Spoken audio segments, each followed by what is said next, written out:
नमस्कार मित्रों, मैं Gulshan Kumar BCC Barbigha YouTube channel पर आपका स्वागत करता हूं, अभिनंदन करता हूं। मैंने पिछला वीडियो में आपको दोस्तों यूरोपियों का भारत में आगमन बताया था, जिसमें हम पढ़े थे कि कैसे पुर्तगाली भारत आए, कैसे डच आए, फ्रांसीसी कैसे आए और अंग्रेज कैसे आए। आखिर वह कौन सी परिस्थितियां उत्पन्न हो गई थी जो विवश कर दी यूरोपियों को भारत में आने के लिए। इन सभी पर मैंने विस्तार पूर्वक चर्चा किया था और उससे संबंधित P/Q को भी मैंने सोल्व करवाया था। हालांकि क्वेश्चन अभी तक यूट्यूब चैनल पर अपलोड नहीं हुआ है, बहुत जल्द ही हम उसे अपलोड कर देंगे, ताकि आप जो 3 वीडियो देखे थे उसमें से आपने क्या क्या समझा, इन सभी तथ्यों का जांच आप उस परीक्षा में कर लें। अब हम दूसरा चैप्टर भारत में ब्रिटिश साम्राज्य का विस्तार को पढ़ेंगे। इसे हम 4 भाग में बांटे हैं: बंगाल, अवध, मैसूर और पंजाब। इन चारों जगह में ब्रिटिश किस तरह से प्रवेश करते हैं, आखिर वो कौन सी परिस्थितियां उत्पन्न हो गई थी जो इन्हें इन 4 राज्यों में अपने साम्राज्य को विस्तार करने का मौका दिया। आज हम उन सभी मौकों को देखेंगे। सबसे पहले हम बंगाल में चलते हैं। बंगाल में देखिए 2 परिस्थितियां थी, एक तो नवाब और दूसरा दस्तक।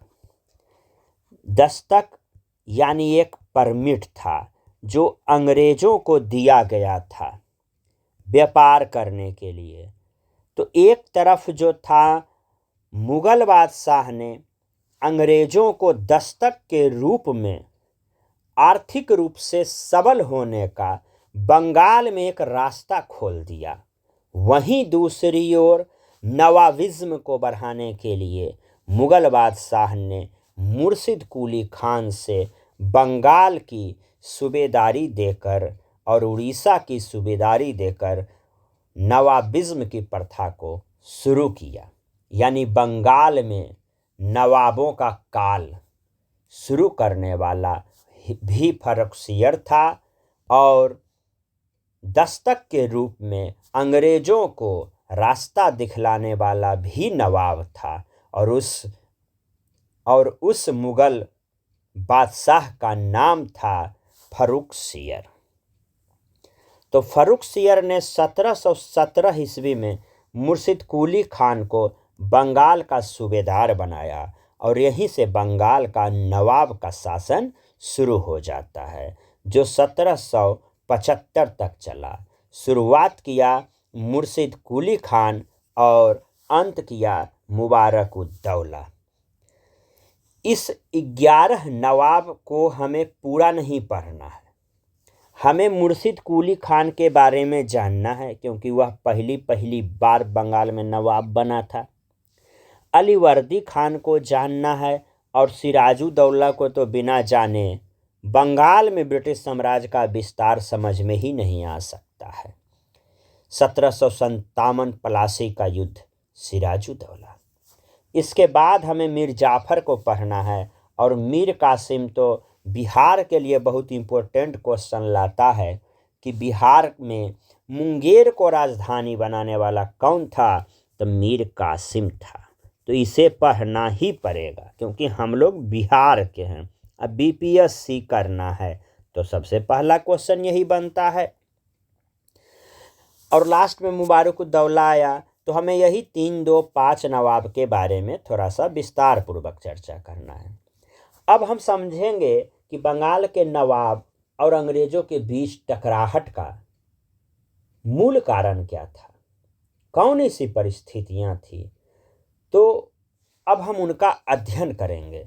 मुगल बादशाह फर्रुखसियर को शायद फोड़ा फुंसी हो गया था, जो ठीक ही नहीं हो रहा था। बेचारा राजा बहुत कष्ट में था।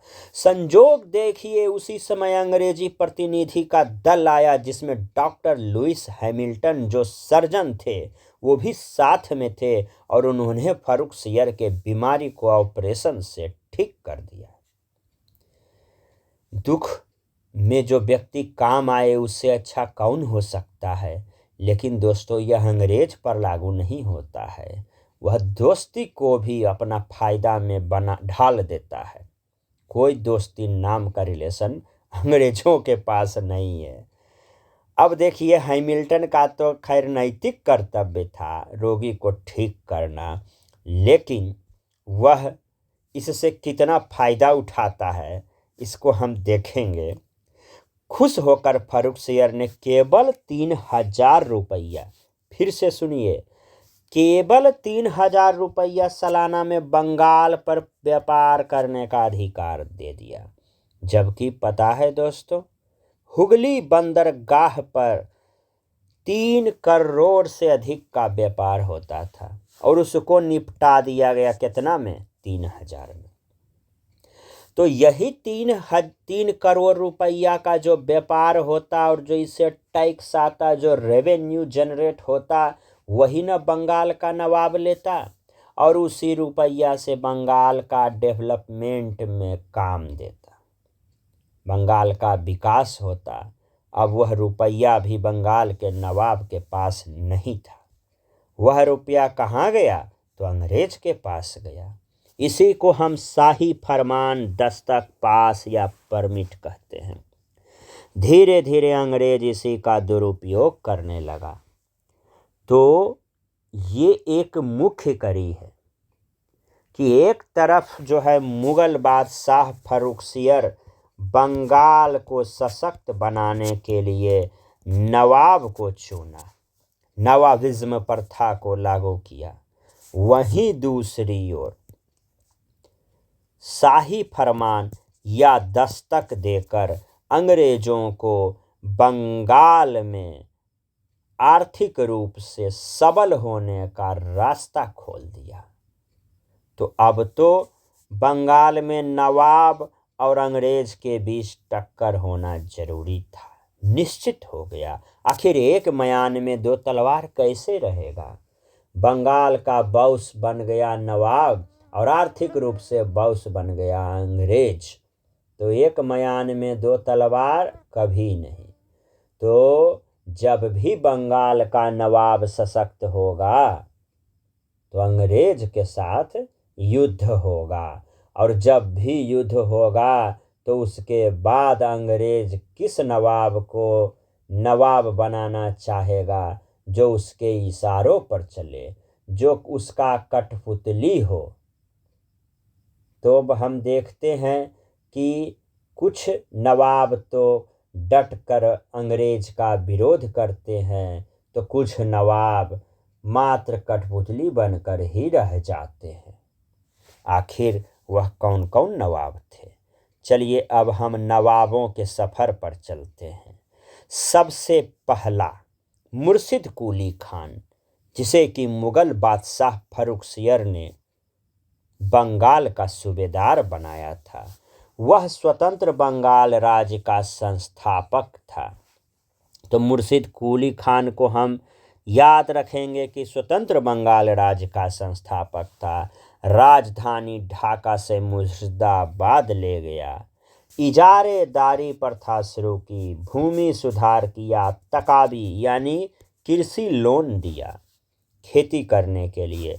यानी यह मुख्य रूप से भूमि और किसान पर फोकस किया, इसको सुधारने का काम किया।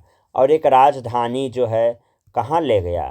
तो ढाका से मुर्शिदाबाद ले गया। तो इतना चीज़ हमें मुर्शिद कुली खान के बारे में पढ़ना है। क्या पढ़ना है?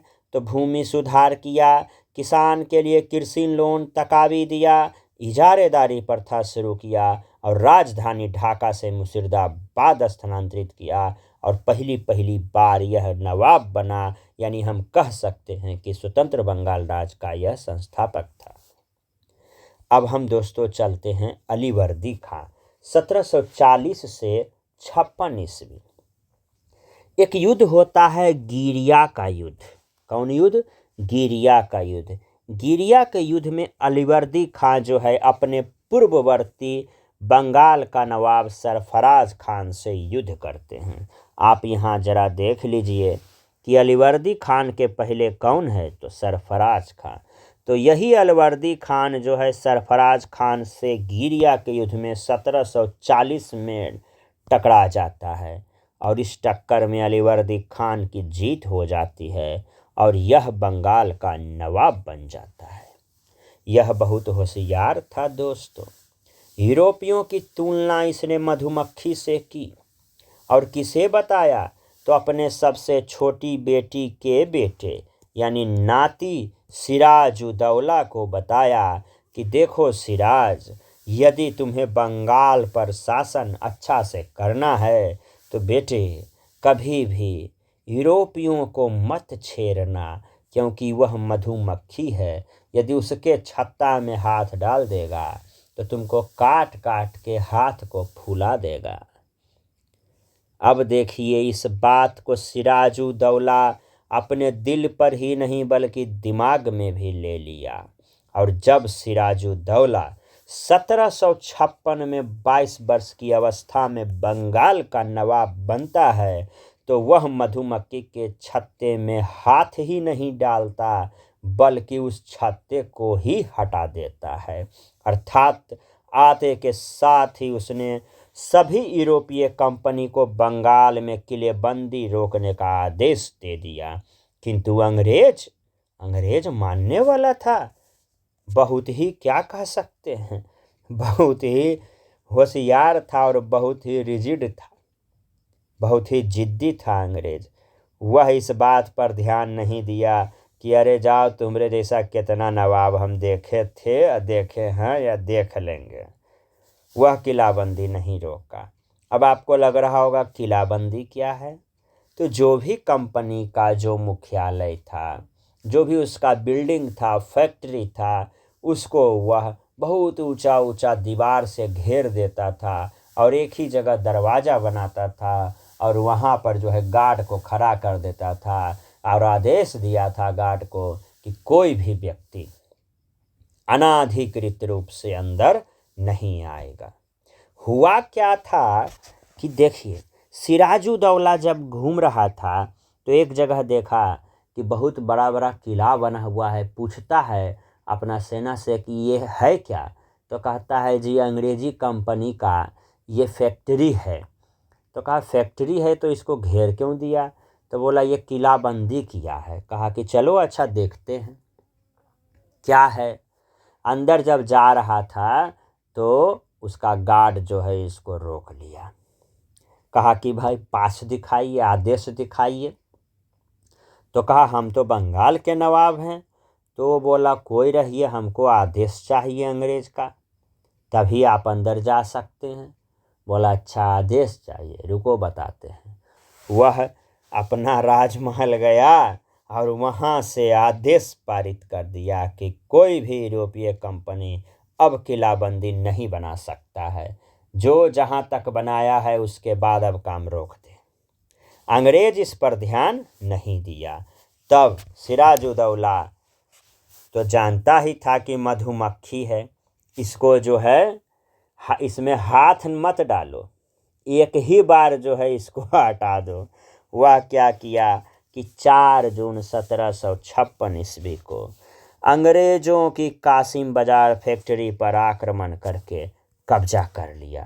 और सिर्फ कब्जा ही नहीं किया दोस्तों, अंग्रेजों को बंगाल से खदेड़ दिया और कलकत्ता का नाम बदलकर अलीनगर रख दिया।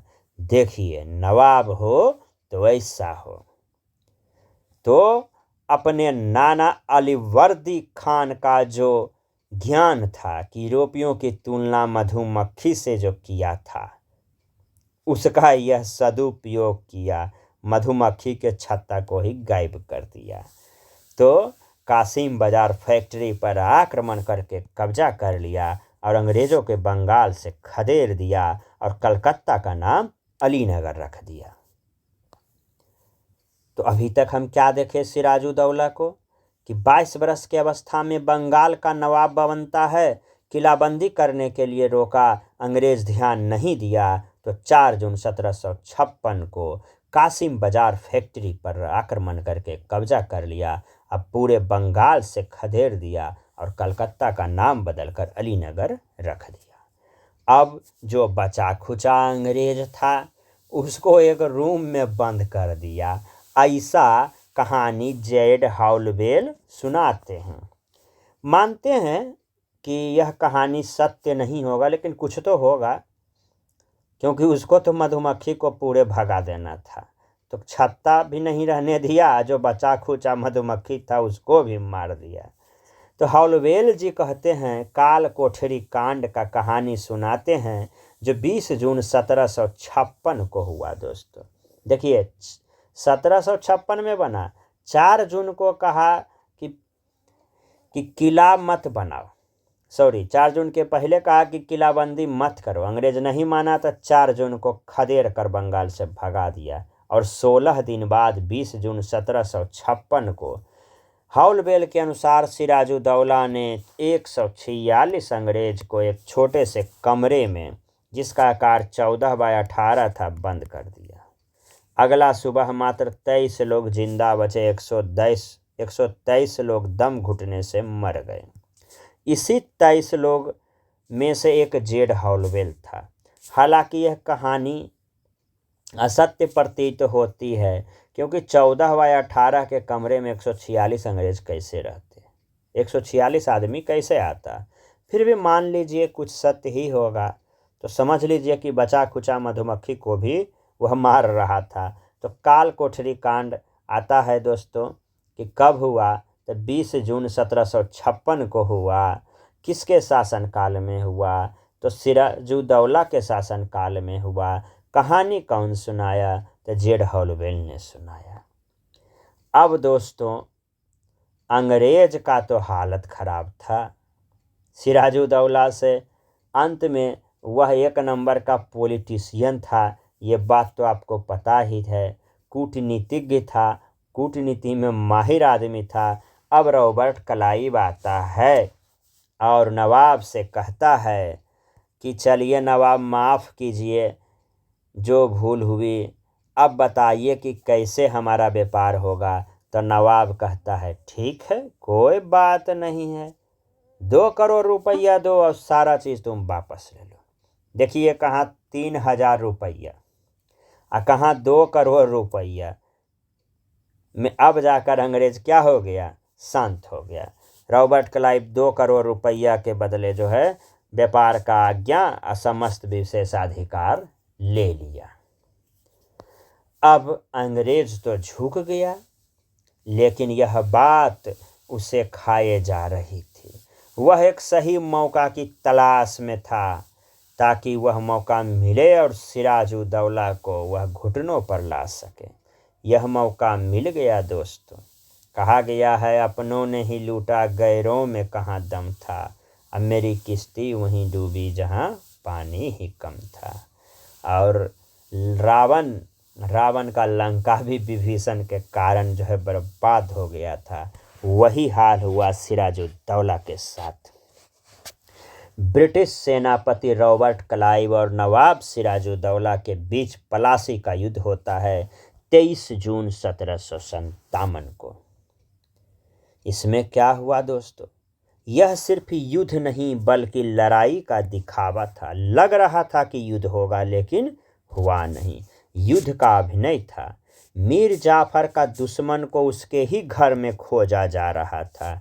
ये युद्ध लड़ा ही नहीं गया, बस मीर जाफर को मारने या हराने का प्लान था, वो भी उसी के घर के सदस्यों से।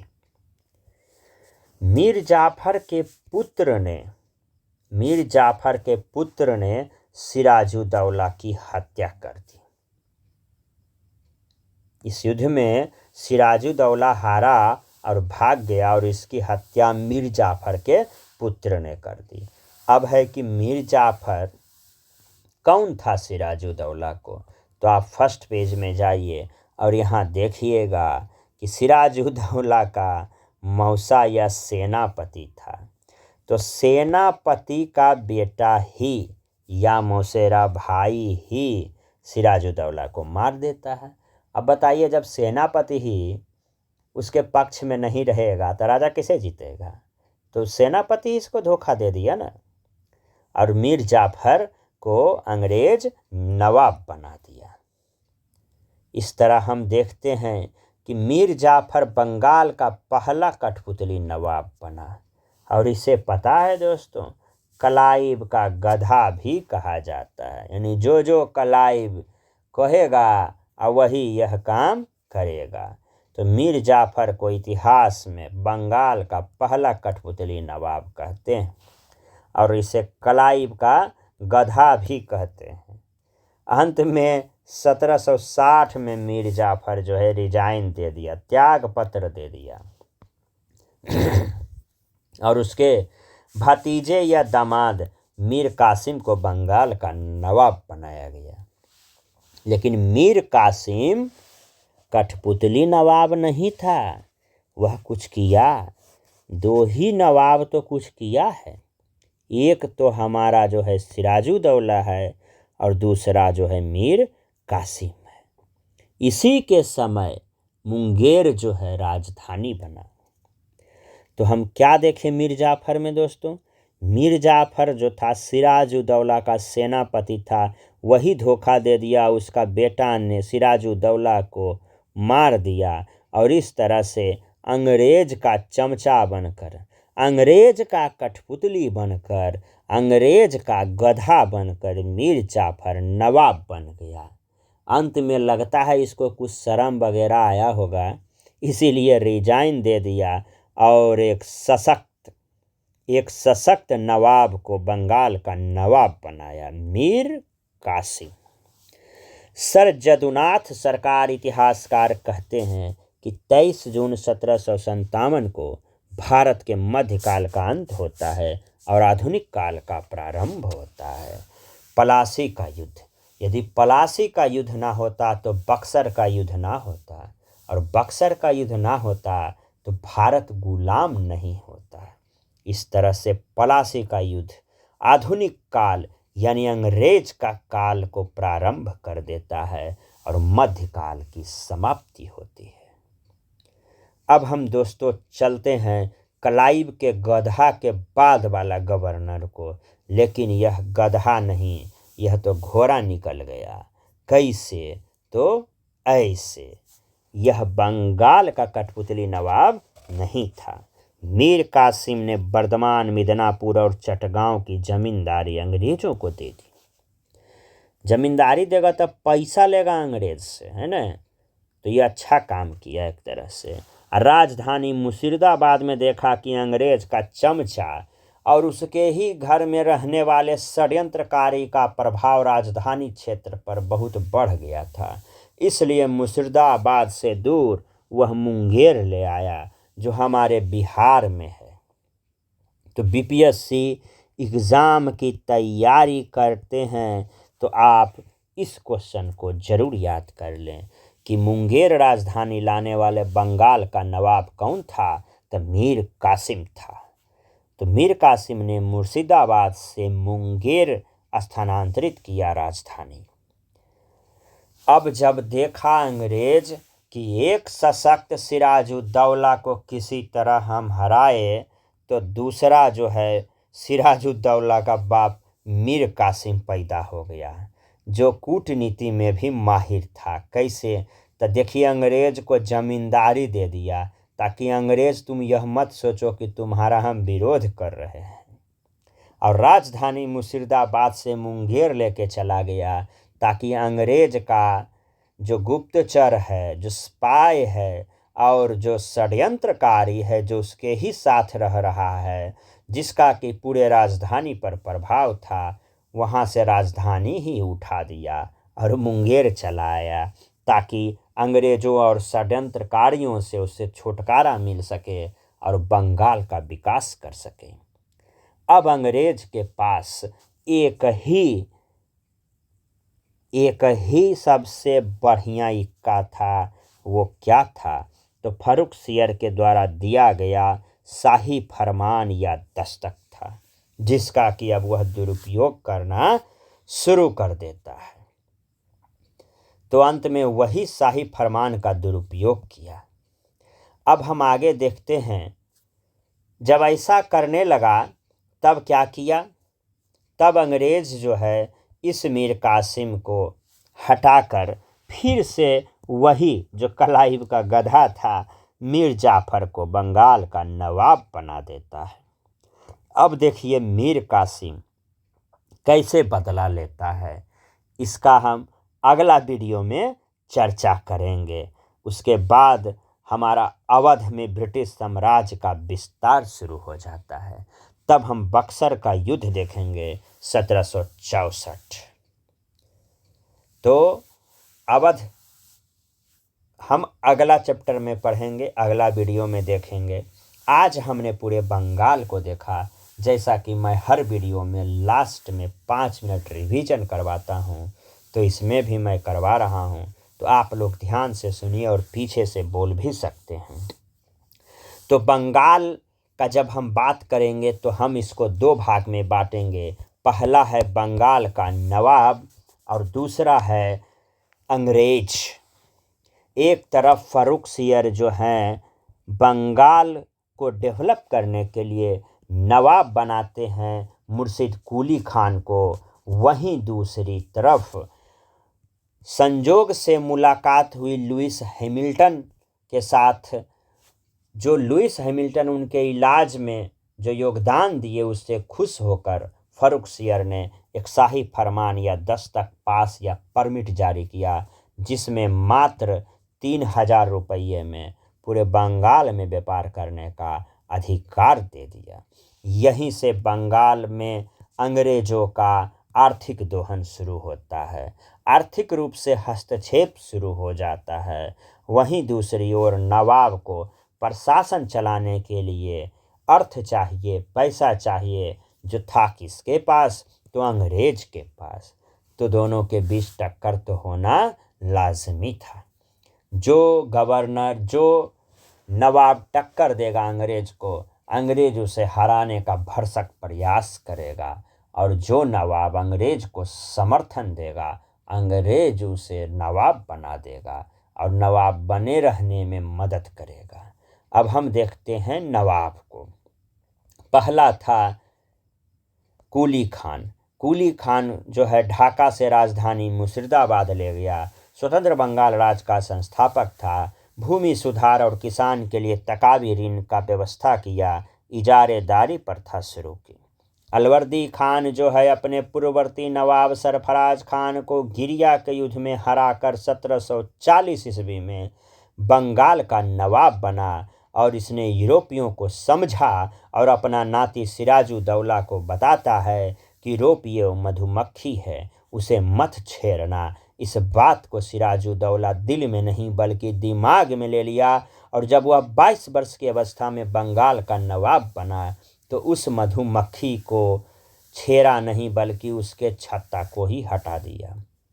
अर्थात वह आते के साथ यूरोपीय कंपनी को बंगाल में किलेबंदी रोकने का आदेश दिया, किंतु अंग्रेज नहीं माना।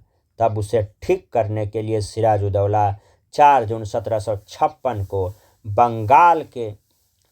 अंग्रेजों की कासिम बाजार फैक्ट्री पर आक्रमण करके कब्जा कर लिया और बंगाल से अंग्रेज को खदेड़ दिया और कलकत्ता का नाम बदलकर अलीनगर रख दिया। और जो बचा खुचा अंग्रेज था उसे काल कोठरी कांड में मार दिया।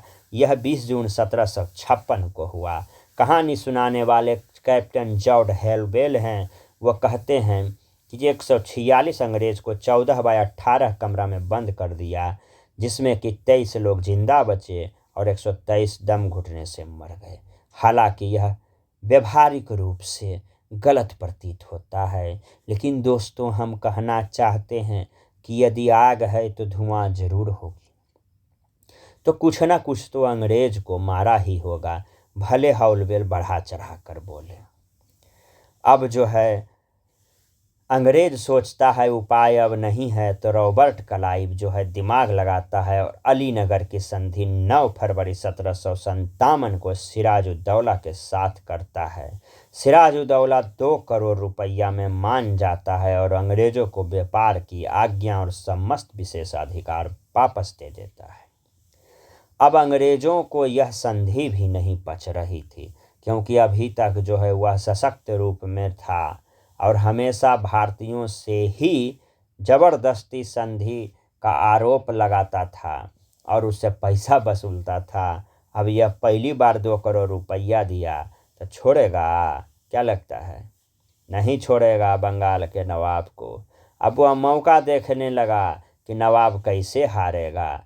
तो पता है न, बाहर में आप जितना भी बौस रहिए, घर का यदि कोई विरोधी आपका विरोध करता है तो आप नहीं बच सकते हैं। उस विरोधी को वह ढूंढने लगा अंग्रेज, और मिल गया मीर जाफर, उसका सेनापति या मौसा। मीर जाफर ने उसे धोखा दिया, सेनापति ने सिराजुद्दौला को धोखा दिया और सेनापति का बेटा ने ही उसे मार दिया। तो दोस्तों, यह सिर्फ युद्ध नहीं बल्कि लड़ाई का दिखावा था, युद्ध का अभिनय था। मीर जाफर का दुश्मन को उसके घर में ही खोजा जा रहा था। यह युद्ध तो कभी लड़ा ही नहीं गई, सिर्फ और सिर्फ सिराजुद्दौला को मारने का प्लान था। और यह साबित किया कौन? तो मीर जाफर ने, यह प्रूफ किया मीर जाफर ने। तो प्लासी के युद्ध के बाद, अंग्रेजों का तलवा चाटने के बाद मीर जाफर बंगाल का नवाब बना। तो हम इसे कह सकते हैं कि यह रॉबर्ट क्लाइव का गधा था और बंगाल का पहला कठपुतली नवाब था।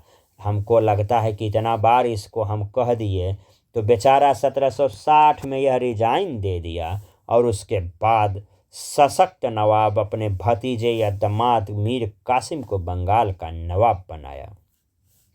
इसी संदर्भ में सर जदुनाथ सरकार इतिहासकार हैं, वो कहते हैं कि 23 जून 1757 प्लासी की घटना को भारत के मध्यकाल का अंत होता है और आधुनिक काल प्रारंभ होता है। यानी अंग्रेज का आगमन शुरू हो गया असली मायने में, साम्राज्य को विस्तार करने के मायने में, और मध्यकाल का अंत होता है। अब जब वो मीर कासिम आया तो वह क्लाइव का गधा नहीं बना, बंगाल का कठपुतली नहीं बना, वह बहुत होशियार निकला, सिराजुद्दौला के जैसा। यह शासन किया 1760 से 63 तक में। इस 3 साल में ही उसने जो है बहुत ही अच्छा काम किया।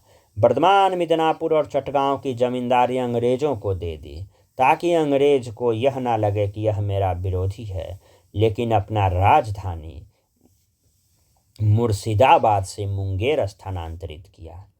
बीपीएससी का एग्ज़ाम देने वाले इस प्रश्न को जरूर याद रखेंगे कि मुंगेर राजधानी बनाने वाला कौन था? तो मीर कासिम था।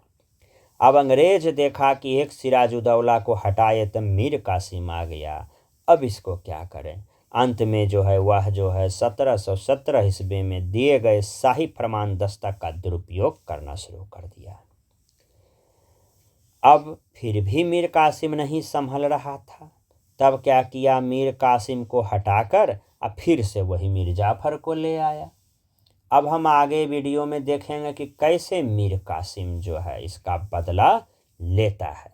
तो अगला वीडियो में हम चलेंगे अवध और मैसूर। तो दोस्तों, उम्मीद करते हैं कि आपको यह वीडियो अच्छा लगा होगा। यदि अच्छा लगेगा तो आप ज़रूर इसे लाइक, सब्सक्राइब और कमेंट कीजिए, ताकि अवध में ब्रिटिश का विस्तार किस तरह से होता है उसे आप मज़े मज़े में सुने। तो दोस्तों, धन्यवाद।